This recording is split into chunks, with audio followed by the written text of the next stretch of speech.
everyone, Niklsun here, and welcome to Coming Soon Movie News with Niklsun.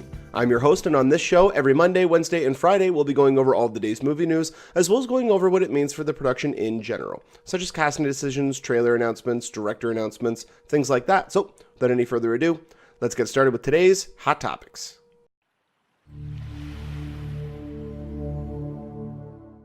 Over the course of the last week, Sony Pictures has been inundated with a massive hack of their entire company. That's leading to personal information of their employees has been leaked, including their social security numbers, personal emails, company emails.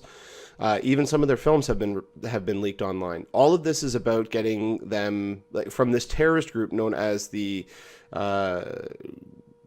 Guardians of Peace. Or that's what they're calling themselves. It was all about them getting to stop the movie The Interview, starring Seth Rogen and James Franco, to be canceled, to be shelved, to be hidden away and never see the light of day. Well, I never thought it would get to this point, but Sony Pictures has actually decided to go ahead and cancel the release of the film. Now, just before I started recording the show, up until that point, it had only been that they were canceling the American release, or the North American release, I should say. They have now updated that. Earlier this morning, they received a new threat stating that while they made good with canceling their distribution of the movie on Christmas Day in North America, they said that this movie should never see the light of day in any way, shape, or form, in any format, including piracy, including video on demand, or DVD. So, Sony Pictures has canceled the entire worldwide release of the movie, which is, to me, surprising because it looked as though last night that they had a new plan. They were going to be doing something because they released they had pulled all of their trailers, all of their TV spots, all of their advertising for the movie. They pulled everything. And then they released a new teaser last night. Well, not a teaser, it was more of a promo. Specifically with the headline, "In Franco and Rogen, We Trust." It was just a little 30-second TV spot. And it still said Christmas Day. So that led many to speculate that, okay, maybe they're planning a video on demand. Maybe they're going to be doing something with the movie on Christmas. We don't know. Well, it looks as though they have fully canceled it. They've gone back on their word and have completely removed the film. It will not see, as of right now, it will not see the light of day. They will not be releasing this movie because they even specified that the terrorist group, the terrorists, these people are in fact terrorists. They have specified that this movie should not see the light of day in any way, shape, or form, including piracy. So they can't even leak it online. If it is found online, they will, quote-unquote, retaliate. So, there are a couple of sides to this, and I have to address them. Because I do believe that there is no right or wrong answer with this. President Obama recently went on television with his year-end address, and he spoke about how he feels, because he was asked the question, he feels that it was a mistake on Sony's part to not release the film. I'm paraphrasing, he didn't say these exact words, but to basically cave to the demands of a dictator and allow him to, or them, to dictate censorship and what can be shown and what cannot be shown in another country is ludicrous, especially a country of the United States.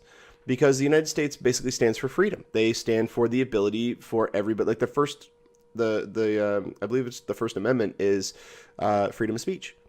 Everybody has the right to say and do what they choose as long as it doesn't affect anybody else and the citizens of that country. The Interview is a satire. It is a movie that is making fun of a situation. And the fact that this has gotten so out of hand because of this is completely ridiculous.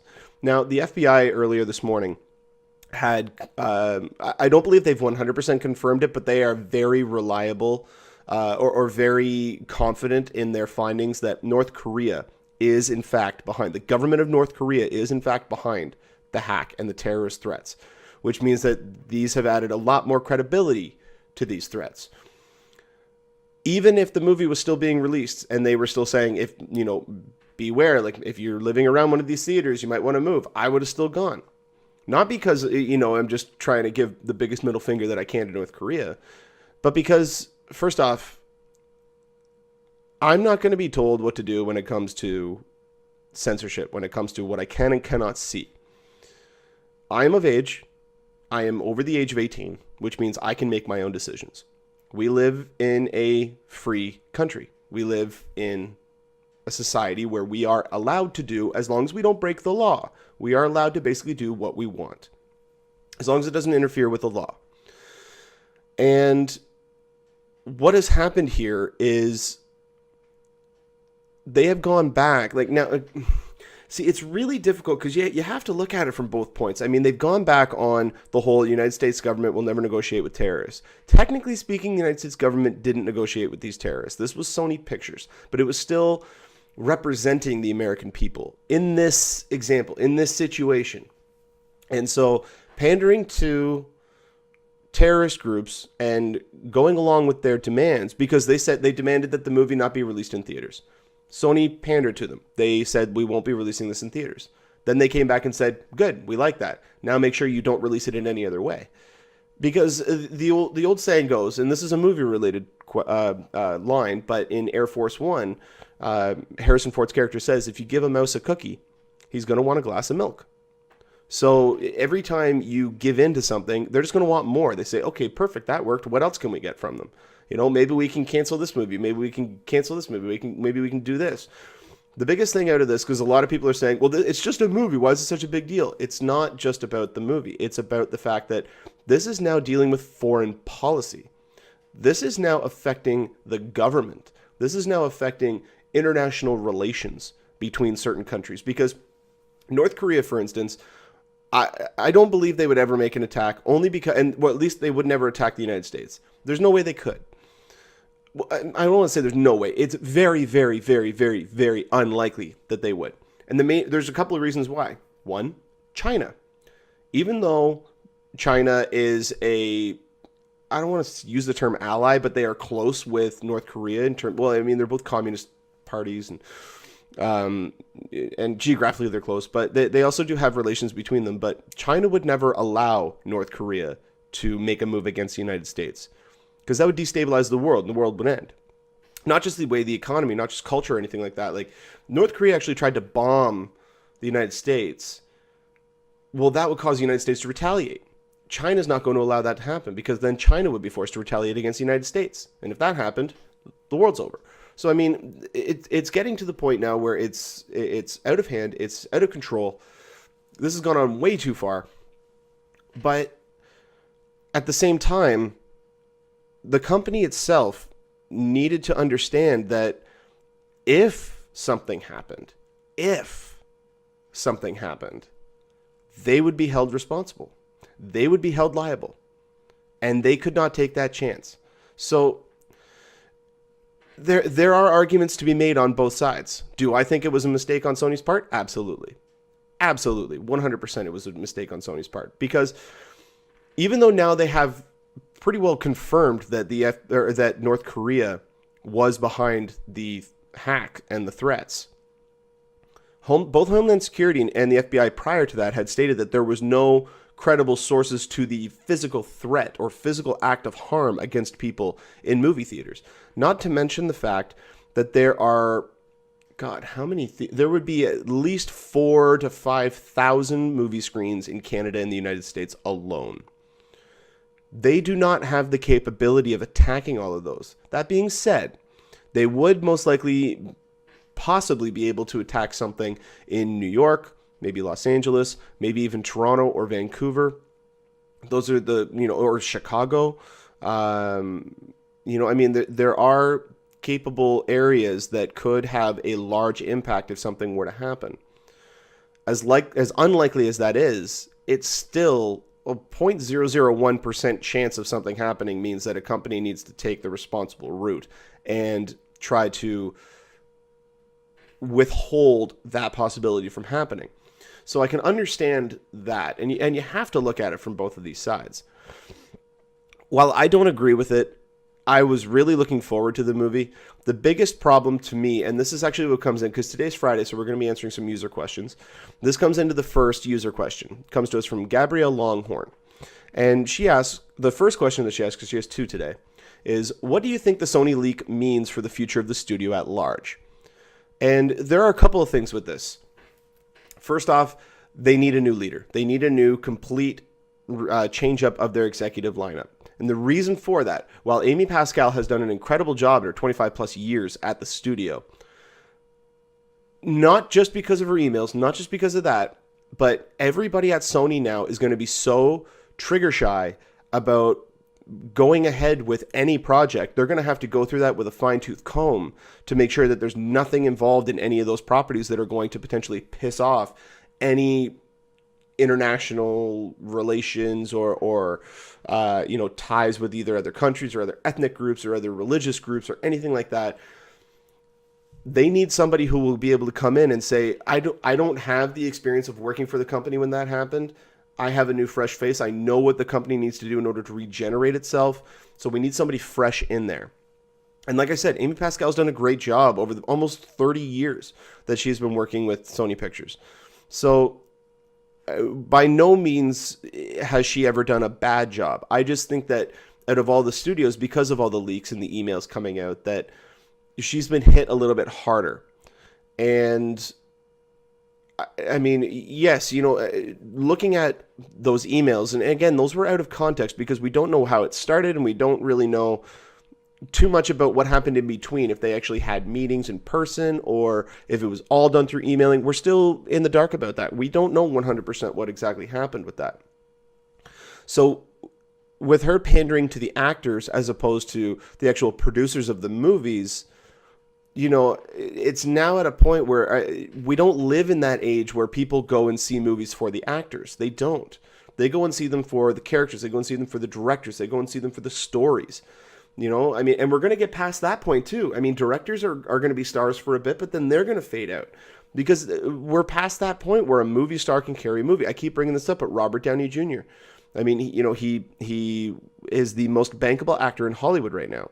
But he had the judge come out, and the judge was a failure. It was a financial failure, not a critical failure. I mean, it didn't do as well as it should have critically, and it, by no stretch of the imagination, did well financially. And everybody thought there was going to be a surefire hit because Robert Downey Jr., everybody loves Iron Man. But it didn't work out that way. So I don't agree with Amy Pascal saying, no, we need to do whatever Angie wants to do because we want to work with her. Well, no, it doesn't matter who the actor is because the audiences clearly have stated that they don't care who's acting in the movie. If the movie looks good, the story looks good, it looks visually interesting, or it has a director who has done movies in the past that I've liked and I like their style, then we're going to go in that route. And so in that argument, I do believe that Scott Rudin was right. Just in terms of the point that he was trying to make, I don't think he was right about how he went about making that point. But still, I mean, they have to do something with the control board that's at Sony right now because they're not going to be able to greenlight any films that will have any sort of impact outside of visual. They're not going to do any hard-pounding stories that would affect anything outside of the States. They won't. They won't do anything. The only hard-hitting stories I think that the movie studios for the next couple of years are going to tackle, outside of the ones that are already in production, because I hope I'm pronouncing this right, but Pyongyang, which was I've read it was going to be both a thriller and a comedy. It might be one or the other. I'm just not sure of which outlet was correct on that.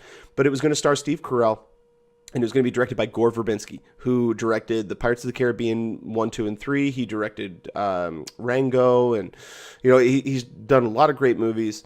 It was going to be set in Korea, and it was based on a graphic novel, I believe. And that has now been canceled. The production company, I can't remember who it was. It was either Paramount or Universal. I think it must have been Paramount because Paramount has also canceled all the screenings of Team America World Police. That's a point I'm going to get to in a minute here. But still, the biggest problem to me with this has affected creative freedom and expression in art. We are now being censored in art. This is almost like us going back to the Stone Age, where a ruling body somewhere in the world will say, no, you can't do this or else you will be punished. And it's almost 2015. We're past that point. There is no reason for us to have to live under the thumb of somebody, especially in the Western world. This is mainly pertaining to the Western world. I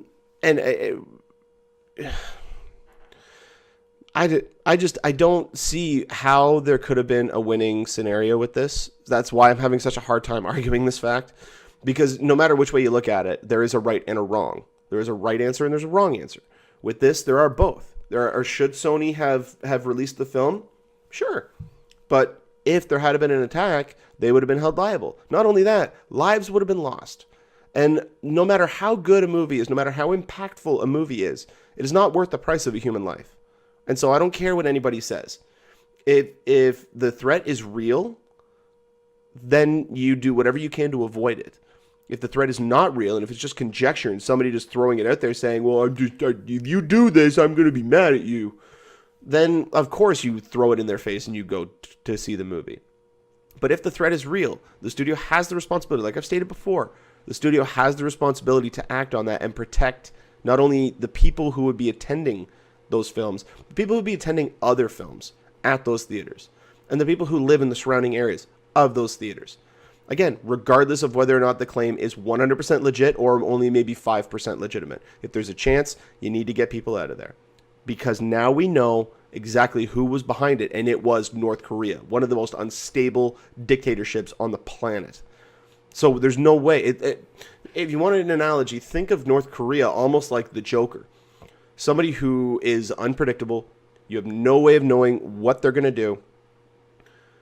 And they have the capability of causing harm, but it wouldn't be in a strategic way. It wouldn't be in an organized fashion. It would just be abrupt. It would be on impulse, and we wouldn't be able to really see it coming as to where they would be attacking, which locations they would be choosing. So you need to do whatever you can to protect it. And I agree with Sony on that part. But canceling the theatrical run, yes, because of the threat increase, the fact that we now know that it was North Korea.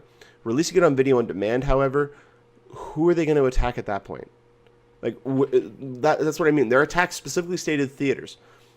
But when they said, never release it anywhere else, they never specified where the threat would be, because I don't think that there actually would be a threat. I don't think they can actually enact on that, because if they release it online, the world can have it. So what, are you going to bomb Italy? Are you going to bomb South Africa? Are you going to bomb Chile? It doesn't make sense because you're hurt. How does that make any sense? Look at Team America World Police. That was a movie that was another satire. Now, maybe because it was it was using puppets instead of live action, that could have been the tipping point. I really don't know. But that movie made fun of Kim Jong-il. I mean, the song "I'm So Ronry." I mean, it's funny when you think about it. But at the end of the day, Kim Jong-il loved that movie. He thought it was hilarious because he understood what it was. He understood that it was a friggin' movie. It's not a message from the United States government saying this is how we're going to actually kill you. This is our intention. No, not at all. It's completely asinine, the fact that these people think that this is actually a reality, that it's entertainment, regardless of how you look at it. I mean, I guarantee you that there are other parts of the world that will make movies very similar to this, like not even just a satire, but against the American president or against the Canadian prime minister or against the British, monarchy, that we just don't see. It's mainly because of the people behind this movie and the fact that it has a lot of attention on it already. And it just gets me irritated at the fact that there's no reason for this. There's no reason for them to be getting up in arms about a movie like this. And judging by all the reviews that have come out, it looks to be a really funny movie, but it also looks to be a pretty bad one. To me, I want to go into a movie, I want to see something like this, and I want to laugh. I'm not taking it seriously. I don't know anybody else in the world who would take this seriously, especially when you see who's acting in it. Look at those two. Would you take an assassination attempt seriously from those two if you knew it was a movie? Would you think it was a serious drama, or would you think it was based on true events or anything like that? No, because you know what you're getting with these actors. You know what type of film you're going to get. It's from the directors of This Is the End and the writers of This Is the End. You know what type of movie you're getting. And to me, it's completely ridiculous that they're going this way. But just outside of Sony, with Paramount canceling the additional showings, because certain movie outlets were going to show the interview, and then when that movie got pulled, they said in its place, we're going to show Team America World Police. Paramount Pictures then came out and banned the movie from being shown in any theater.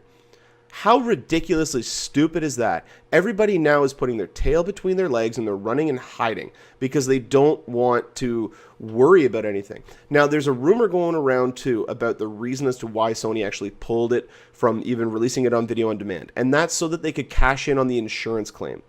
And if that's the case, again, you have to look at it from both sides. One, Sony is in such financial trouble right now, especially not only just with the hack, but now they have a movie that they've spent over $100 million on that they basically have to throw away.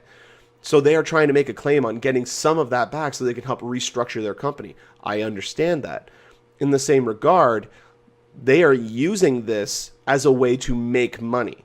And that is wrong. I don't care what you are. I don't care who you are. I don't care if the whole purpose of the existence of that company is to make money. It doesn't matter. You are throwing the situation in the face of the people who are, either siding with you or fighting against you for these reasons. And if you're only doing it so that you can make a couple of bucks, that is, to me, I mean, the whole purpose of a movie is to make money. Absolutely. But if you have a movie with this much publicity around it, you release it. You release it online, video on demand, or free if you want to. If you want to get away from it, from not making money off of it and just saying, here, we just want people to see it. Companies would never do that, ever. Watch, they'll do that next week. But to me, it personally flies in the face of what I've come to expect from the Hollywood system.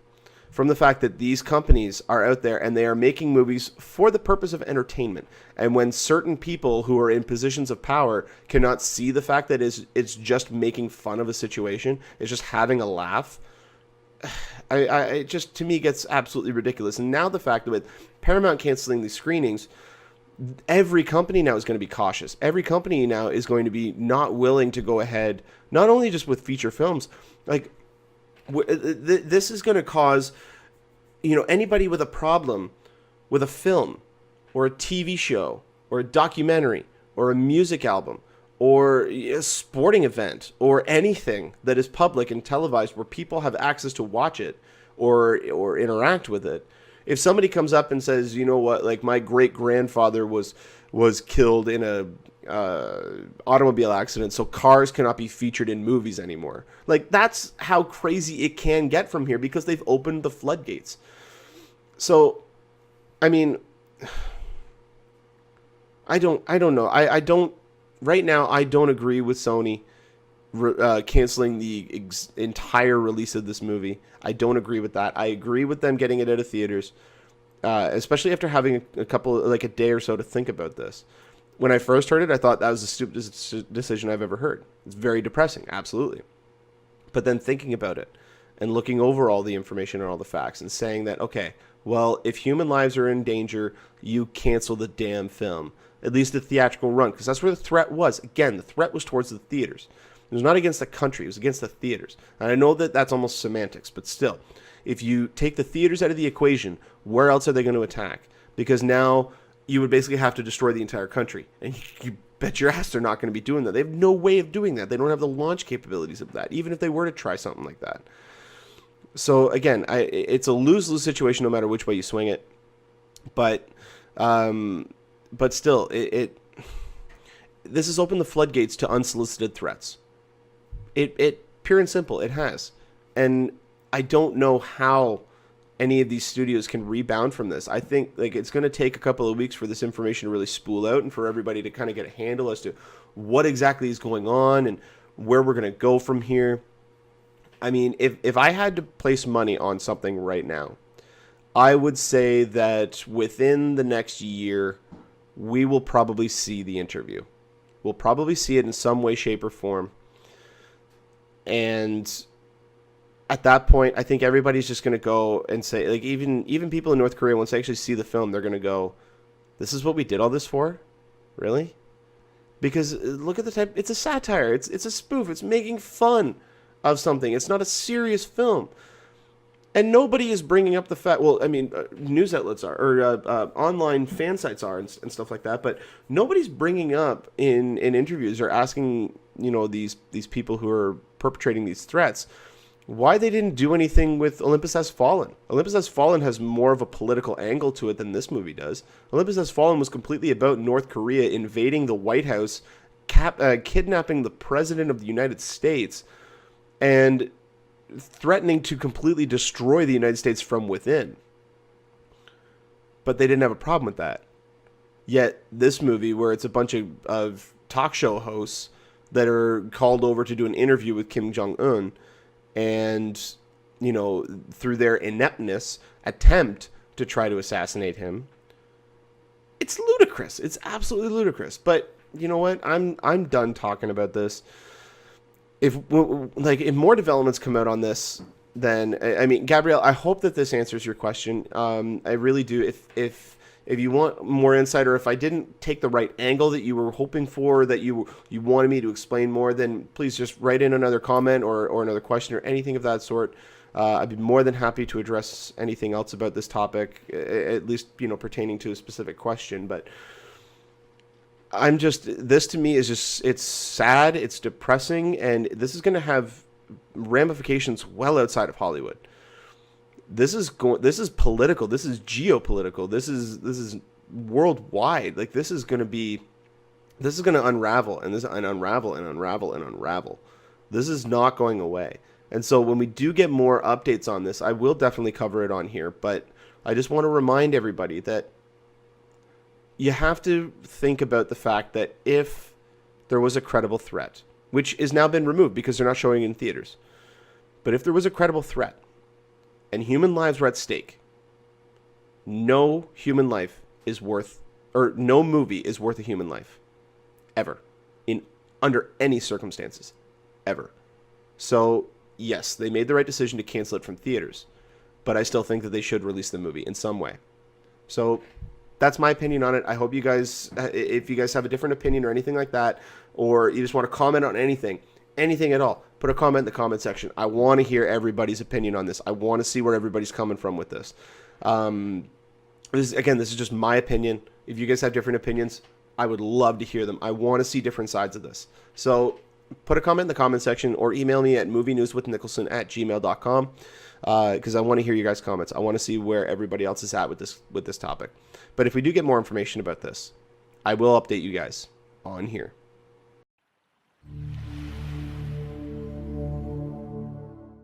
We have another user question here today, and this one's going to be very quick. Gabrielle Longhorn again asks, will you be doing any more reviews for any upcoming films? And thank you for the kind words about the Interstellar review. So for those of you who have been watching me pretty much since I started, or even if you've only recently joined, throughout the spring and summer, I did weekly reviews of movies that were coming out, usually the major releases of those that was coming out in that week. And I was basically doing it as a tester to see if there was an audience for it. But also, I really wanted to give my opinion on a lot of films that were coming out. And ever since the end of the summer, there haven't really been a lot of films, at least until the last month and a half, there haven't been a lot of films that have come out that have had a lot of desire for people to really hear about them. I mean, it's kind of the slower season. It's when Oscar season starts, or award season, I should say, starts. And there are a lot of film festival movies that are coming out, and whether or not they're your bread and butter or not, they reach a smaller audience. So what I was noticing with my reviews was the amount of time that it takes for me to do a review. So writing up the notes and all the points that I want to make, then filming it, then editing it, then rendering it, then uploading it. And the amount of time that all that takes, I wasn't getting enough views to justify continuing on doing them. On top of that, there weren't a lot of films out there that I saw that I absolutely loved or hated. It was just kind of a lot of, meh. There weren't a lot of exciting films that were coming out, and even, certain larger movies that were coming out in the summer, and I was doing reviews for them, not a lot of people were watching them. So there wasn't that big of an audience for it. The reason I did one for Interstellar was because I knew even before the movie came out, before I saw it, that Interstellar was a movie about a discussion, and it was going to be about what are the possibilities within the movie? What are the concepts in the movie? What were they striving for? Because the movie, at the end of the day, was made for a discussion. I mean, there are so many points in the movie that somebody can have a difference of opinion on. And so that was mainly why I did it. Also, I did happen to have Devin Babb in the studio so that I could record it with him. And if I'm able to do that in the future, then definitely I will do reviews. I still am considering bringing it back, especially in lieu of Oscar season, you know, and talking about a lot of the movies that are going to be up for contention of them. So, and again, if you guys haven't seen Birdman, you need to see Birdman. That movie's absolutely fascinating. But anyway, that's going to win Best Picture. But yeah, I mean, your reviews will be coming back in the summer. I will probably be starting them either sometime in April or it will start the first week of May with Avengers Age of Ultron.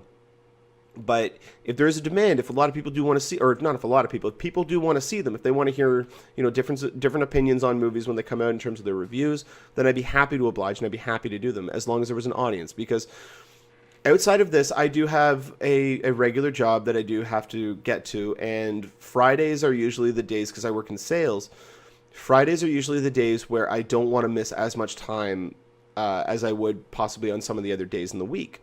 So with me having to do on Fridays both a review and a regular show and having to do them separately, it takes a lot longer to do. So if there's an audience for it, absolutely, I will definitely be doing reviews again.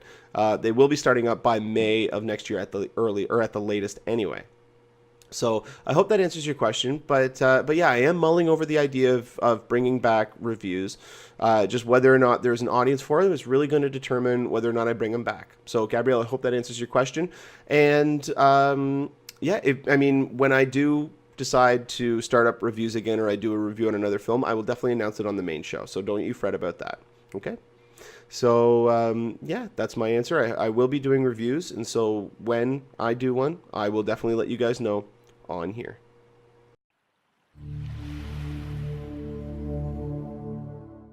That'll about do it for us here on Coming Soon Movie News with Niklsun. Thank you so much for watching. You guys have been a great audience. Go ahead and click the subscribe button there in the bottom corner. You can get updates whenever we post a new video. You can also follow me on Twitter at Niklsun, Niklsun, for all of your movie updates. And also give us a like on our Facebook page at facebook.com/movie news with Niklsun. If you guys ever have a topic or a question you'd like to have talked about on the show, you can go ahead and put a comment in the comment section, or you can email us at movienewswithnicholson@gmail.com. And on every Friday episode, we'll try to get to as many as we can. But until next time, you guys enjoy the rest of your day. Take care.